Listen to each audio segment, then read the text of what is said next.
Assalamualaikum warahmatullahi wabarakatuh. Waalaikumsalam warahmatullahi wabarakatuh. Bismillahirrahmanirrahim. Alhamdulillahilladzi alafa baina qulubina wa asbahna bi ni'matihi ikhwana. Allahumma salli ala nuril anwar wa sirril asrar wa tiryakil aghyar wa miftahi babil yasar Sayyidina Muhammadinil Mukhtar wa alihil athhar wa ashabihil akhyar adad ni'amillahi wa ibdalih. Amma ba'd. Fadilatul mukarramin, para jemaah majelis ta'lim ingkang kula mulyakaken, mugi-mugi kula kalih jenengan diparingi sehat wal afiat, panjang umur, murah rezeki, hajatnya dikabulkan oleh Allah, dijauhi dari musibah, dari bala dan dari penyakit. Para jemaah ingkang kula mulyakaken, wonten sejarah wanita hebat di dalam Islam. Jadi tercatat sampai saat ini diperbincangkan tidak berhenti-henti, bahkan selalu dikhususkan, difatihai, dimintai barokahnya. Jadi ibu-ibu, panjenengan niki selaku kaum perempuan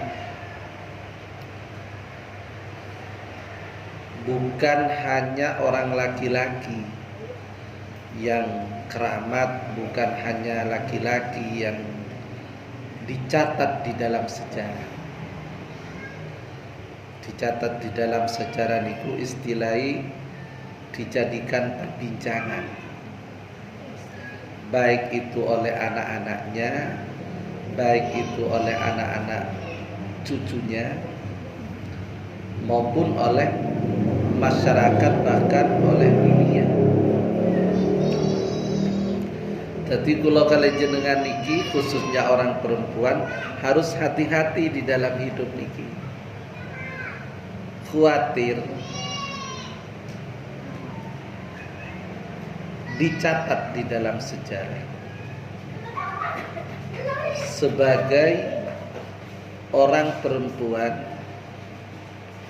yang pembicaraannya itu, ya istilahnya orang ngerasain niku boten saya. Istilahnya begitu, istilahnya. Misalnya kemarin itu ada orang perempuan punya anak, tahu-tahu diadai dus, didekek teng tonggo, tahu-tahu didekek teng omah. Jadi bayi itu, tapi bayinya sudah agak besar, oleh ibunya itu tahu-tahu dibuang gitu, tapi tidak dibuang di sungai. Untungnya boten diguak teng sungai, kan wonten kathah niku kejadian teng Jember, gak usah di mana-mana. Teng Jember itu banyak anak-anak bahkan lahir langsung dibunuh, bahkan lahir langsung dibuang. Nah ini kejadiannya tidak, lahir langsung dibuang begitu saja. Itu adalah contoh seorang wanita yang akan dicatat oleh sejarah, bahkan oleh anaknya sendiri. Na'udzubillah summa na'udzubillah.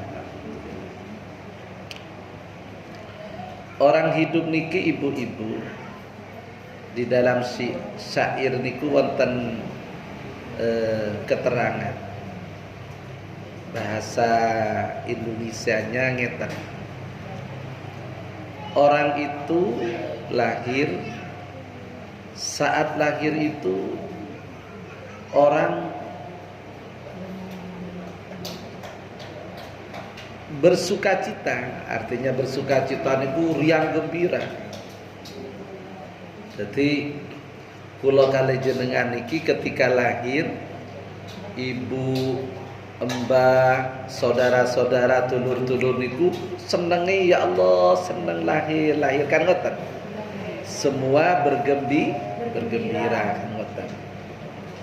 Nah, jangan sampai kula kali jenengan niki mati engko sak anak-anak mek putu-putu ni sak tangga-tangga iku tulat lah matelah kan ngoten.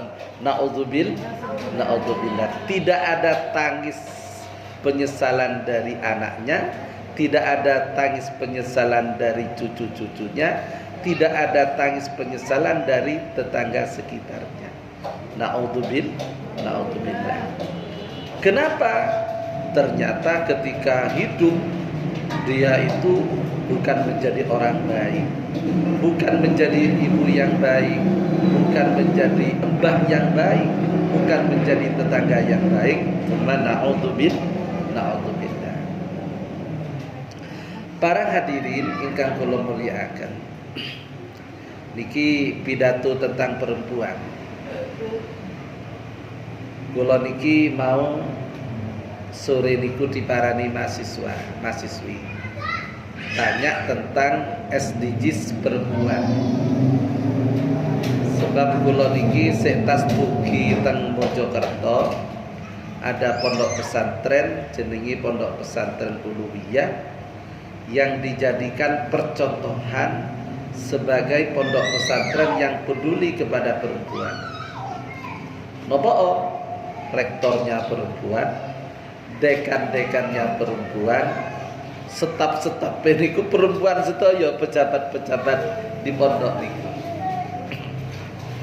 Nah, ternyata itu saya jadikan tempat percontohan bahwa perempuan itu memiliki peran di dalam kehidupan masyarakat. Perempuan dan laki-laki niki sami secara insaniyah dan secara akramiyah. Nah, secara insaniyah niki laki-laki dan perempuan sami-sami menungso. Jadi perempuan itu sama-sama manusia.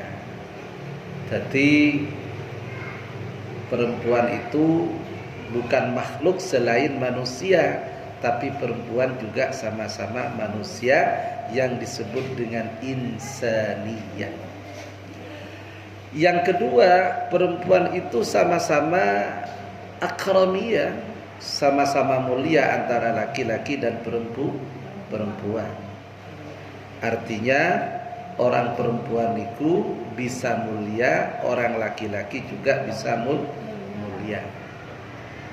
Dalile ibu-ibu, inna khalaqnakum min dzakarin wa untha wa ja'alnakum syu'uban wa qabaila lita'arafu inna akramakum indallahi atqakum. Iku dalil.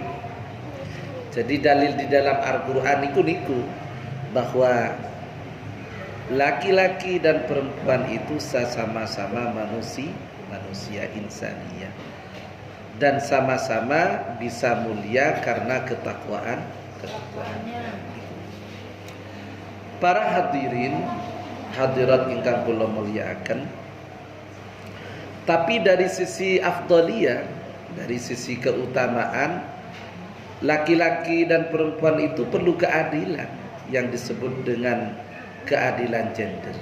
Kalau yang pertama niku sing masalah insaniyah dan akrabiyah niku istilahnya kesetaraan gender, kesetaraan perempuan. Tapi kalau di bidang afdaliyah itu keadilan perempuan. Perempuan itu dalam konteks keluarga tidak bisa menjadi pemimpin, Yang menjadi pemimpin itu adalah suami. Jadi ar-rijalu qawwamuna 'alan nisa bima faddalallahu ba'dahum 'ala ba'd.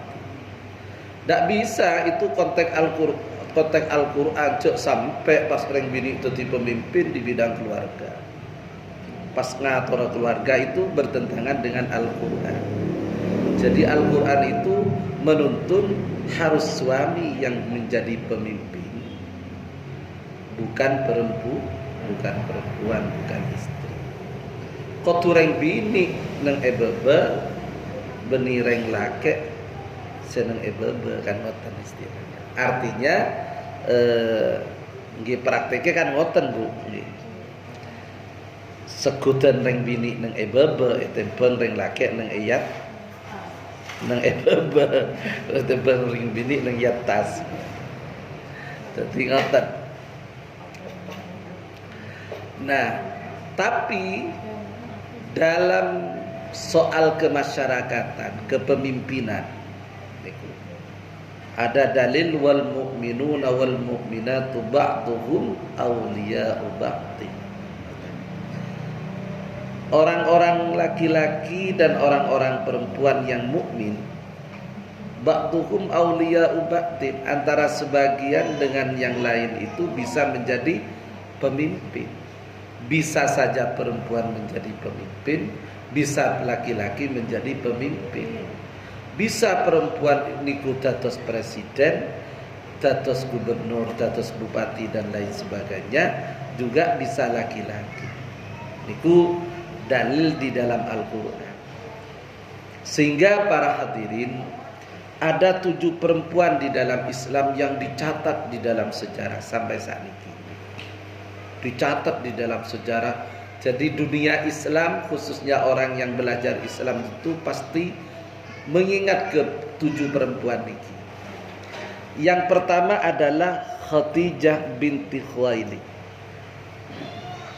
Khadijah istri Rasulullah. Siti Khadijah istri Rasulullah. Siti Khadijah niki ibu-ibu orang kaya, pedagang. Awalnya itu Rasulullah kenal dengan Siti Khadijah, jadi kolakan.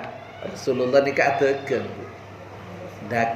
Makanya panjenengan niki lek kepingin sugih, jangan meninggalkan perdagangan, kudu ategen. Karena itu sunnatul Rasul. Jadi Rasulullah itu dari Mekah ke Syam itu dulu ngulak barang punyaan Siti Khadijah dijual ke Syam. Dijual oleh Rasulullah. Nah, karena Rasulullah ini dipercaya oleh Siti Khadijah dan dagangannya itu laris, sehingga Siti Khadijah itu kaya dan kebetulan janda. Janda tapi janda cantik. Benih janda tak letin, mula janda la tua tak kira benda. Tak bagi bi pangeran. Jadi Rasulullah itu nikah itu bukan karena faktor keinginan pribadi, tapi itu in huwa illa wahyun yuha. Karena sudah ada tuntunan dari Allah. Apa yang terjadi? Siti Khadijah niku ibu-ibu mau jadi istri Rasulullah dan siap berjuang bersama Rasulullah. Hartanya dikorbankan untuk perjuangan, kekayaannya semua diperjuangkan untuk perjuangan. Siti Khadijah dan mendampingi Rasulullah dalam keadaan suka dan duka. Karena pada waktu itu di masa-masa awal selalu dihalangi dakwanya Rasulullah. Bahkan akan dibunuh, bahkan dicaci maki, bahkan disakiti dan lain sebagainya. Tapi saat itu karena tidak ada perintah dari Allah untuk melawan, Rasulullah tidak pernah melakukan perlawanan. Siti Khadijah dengan sabar mendampingi Rasulullah sehingga tercatat di dalam sejarah Khadijatul Kubra, Khadijatul Kubra. Mbah Mun itu lek wis ingat kepada baca syairnya Khadijatul Kubra selalu menangis. Mbah Mun. Nah, itu pertama Siti Khadijah. Nah, saking senengnya Rasulullah, saking cintanya Rasulullah kepada Siti Khadijah, istri-istri yang lain itu kadang-kadang cemburu walaupun Siti Khadijah itu sudah wafat. Karena Rasulullah itu selalu mengenang kepada Siti Khadijah, di mana Siti Khadijah itu mau berjuang, mau mendampingi Rasulullah dalam keadaan suka dan duka. Mun ring bini mangken angel, Bu. Angil mungkin tak bisa. Ya tercatat di dalam sejarah. Masya Allah. Yang kedua adalah Nusaibah binti Ka'ab. Ini Masya Allah, wanita yang juga berjuang bersama Rasulullah sallallahu alaihi wasallam. Nusaibah binti Ka'ab. Perang nih, ring bini memimpin perang, bungal. Cek saking lambak guru nang Indonesia cut nyadin kan bode ring bini memimpin perang gitu. Tak takokan, boten wedian. Niku. Nusaibah binti Ka'ab dicatat di dalam sejarah karena setiap pertempuran Rasul dia hadir ikut lekuk pedang, dan itu dilakukan oleh Rasulullah peperangan saat Rasulullah itu di Madinah sudah punya negara sendiri dan sudah diizinkan oleh Rasulullah, oleh Allah, siapa yang mengganggu kepada negara Madinah, kepada Rasulullah, maka Rasulullah itu diizinkan oleh Allah untuk berperang. Yang ketiga adalah Aisyah binti Abu Bakar. Nah, Siti Aisyah niki istri Rasulullah syaratin, sepaling muda. Istri Rasulullah yang muda, yang cantik, dan menjadi sanad menjadi ahli hadis ya, yang banyak meriwayatkan hadis-hadis Rasulullah karena Siti Aisyah itu niki rajin mencatat dan menghafal terhadap dawuh-dawuh Rasulullah sallallahu alaihi wasallam. Dan terakhir ketika sudah Rasulullah wafat dan Sidina Utsman wafat, Siti Aisyah itu pernah memimpin perang walaupun dalam posisi kalah. Artinya Siti Aisyah ini wanita yang hebat. Yang keempat adalah Rabi'ah al-Adawiyah. Rabi'ah al-Adawiyah niki tokoh sufi, Bu. Tokoh sufi. Istilahnya kehidupannya itu hanya ingat kepada Allah dan untuk ibadah. Terkenal juga di dalam kitab-kitab Muqtadarah di dalam dunia Islam menjadi sejarah.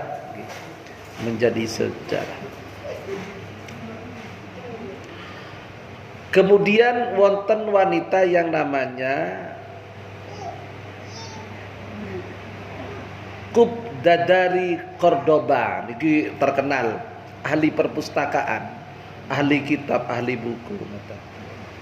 Jadi seorang wanita yang tiap hari itu hanya bergelut dengan kitab dan buku dan keilmuan. Tercatat di dalam sejarah. Yang keenam adalah Al-Malika Al-Khurrah Arwa As-Suhaid As-Sulaihi. Niki perempuan yang menjadi penguasa di Yaman, menjadi pemimpin di Yaman, menjadi ratu. Yang ketujuh adalah Sayyidah Al-Hurrah, yaitu perempuan yang ada di Maroko, di Spanyol, dan mandiri serta berani.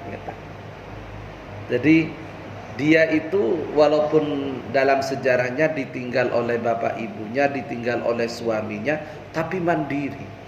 Mandiri, alakoh bojeng, ibadah bojeng. Dan sakho, istilahnya sakho itu lampe, terkenalnya seperti itu.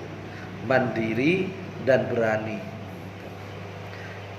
Nah, kemudian selaku perempuan ker masuk ning dalam keaman gitu. Makanya kula kali jenengan niki harus hati-hati di dalam beramal, terutama kepada anaknya, kepada cucu-cucunya niku ker. Takut di dalam sejarah kehidupannya itu dia dibenci oleh anak, dibenci oleh cucu, dibenci oleh tetangga sekitar. Na'udzubillah summa na'udzubillah. Nah, karena wanita-wanita yang terkenal di sini adalah wanita-wanita yang memiliki peran di dalam perjuangan Islam, di dalam kemasyarakatan, dibilang keilmuan dan lain-lainnya.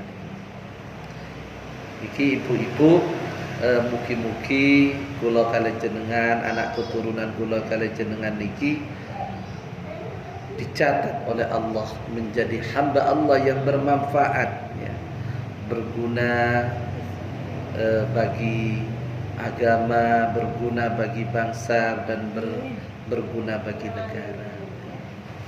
Mugi-mugi manfaat dan barokah.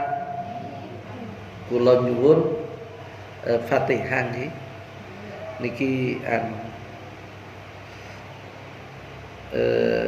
khusus mohon ridhonya nggih, mohon ridhonya kula kalih jenengan. Khusus ke umi kula.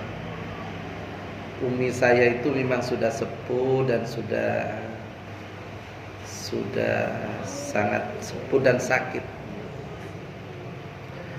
Tapi orang sakit niku ibu-ibu, orang sakit niku oleh Allah diampuni dosa-dosanya. Jadi lek wonten tulur, lek wonten lek wonten family, kemudian ditakdirkan sakit oleh Allah, jangan putus asa. Itu jelas di dalam hadisnya itu. Jadi Allah tiap hari itu mengampuni dosa-dosa orang yang sakit.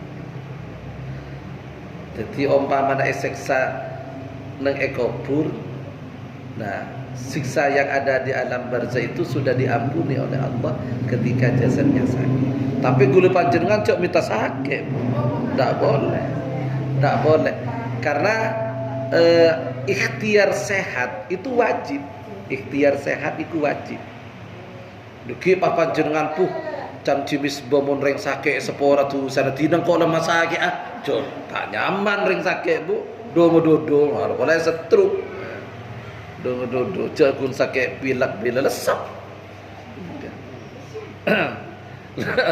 Allah eterobi anan aapi.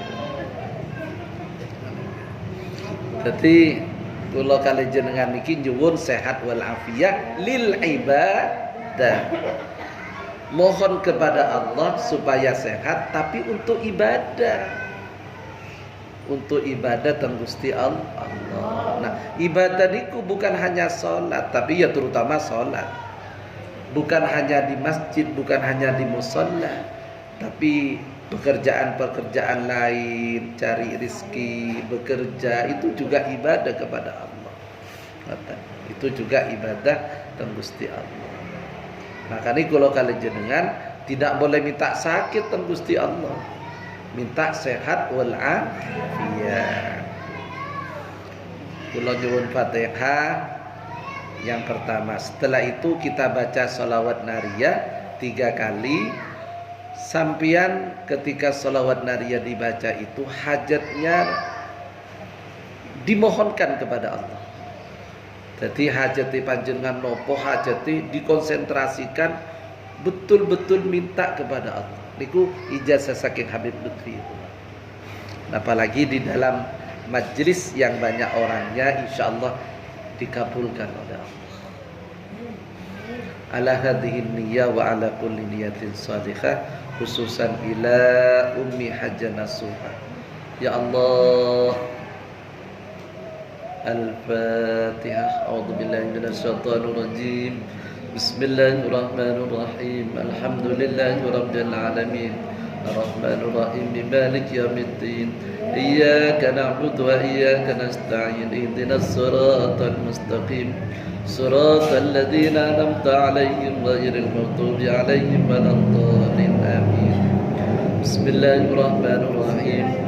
اللهم صل صلاة كاملة وسلم سلاما تاما على سيدنا محمد الذي تنأل به العقد وتنفرج به الكرب وتنضى بالحوائج وتنال برغائب حسن الخواتم